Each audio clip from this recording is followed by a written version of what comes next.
My fiancé made a split-second decision that has cost me a year of my life, and I'm furious. I, my fiancé, and his son, 5, were out getting Chipotle on March 14th. On the way home, we reached a busy intersection with a blinking yellow light. My fiancé was driving, and I could tell he was about to go. I saw a car coming fast, and I very clearly told him to wait until the light was green. I don't know if he didn't hear me, didn't take me seriously, or just ignored me, but he kept driving forward anyway, and we got T-boned by a car going 50 miles per hour. Everyone else walked away fine, including his son, thank God, but I was crushed. I ended up with 2 full breaks in my pelvis, 2 fractures in my tailbone, fractures in my L4 and L5 vertebrae, and a fractured sternum. I was, and still am, in so much pain I can't even explain it. I wouldn't wish this kind of pain on anyone. I was rushed to the ER, where everything was a complete blur, except the trauma. I started having intense flashbacks, panic attacks, and nightmares about the crash and the pain. I had to undergo surgery where 2 7-inch steel screws were inserted into my pelvis. At the hospital, they gave me a back brace that was way too big for me. The nurses and PTs even admitted they didn't measure and just guessed my size. Even when we told them it was too big, they didn't do anything about it. And despite this, they expected me to stand up and move around wearing it. That brace did nothing for support. Moving in, it felt like my spine and pelvis were being ripped apart. The pain I was in trying to follow their orders to stand and walk was inhumane. All I remember from those days is pain, frustration, fear,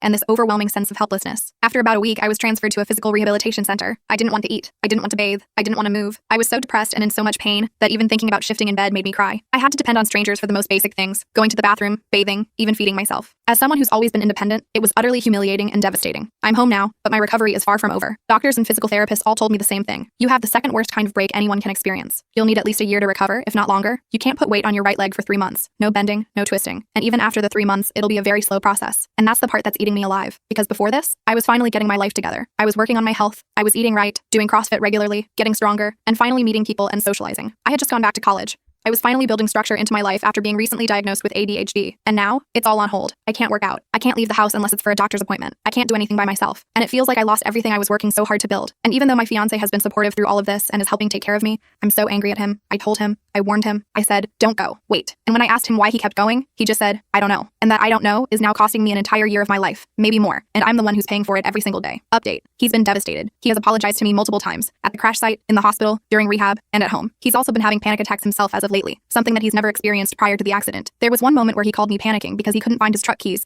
and desperately wanted to come see me to make sure I'm doing okay. My mom had to drive over to calm him down and help. With the I don't know reply that he had given me a week earlier, I will admit that he may have been still experiencing shock or trauma, and his mind seemed to have been drawing a blank when I had asked him because I asked him the same question again today. Why didn't you stop when I told you to? He told me he thought the gap between us and the oncoming car was big enough to make it, but he didn't realize how close it actually was. He also said he didn't hear me say stop until it was too late, at which point we were already hit. I told him I said it much earlier, and he admitted he just didn't hear me. He feels horrible. He's told me that every time he approaches a yellow light while driving now, he reminds himself of what happened and how stupid he feels for not being more careful that night. I'm not excusing what happened. It was traumatic, but I do believe he's learning from it and taking accountability for everything as best as he can. I'm just the angry, bitter one that is needing to work through my emotions and grief that I'm experiencing because of the accident. I've resumed individual therapy, weekly now instead of monthly, and I had my first session since the accident as of yesterday, and my fiancé and I will be attending couples counseling together. Yes, I plan on staying with him.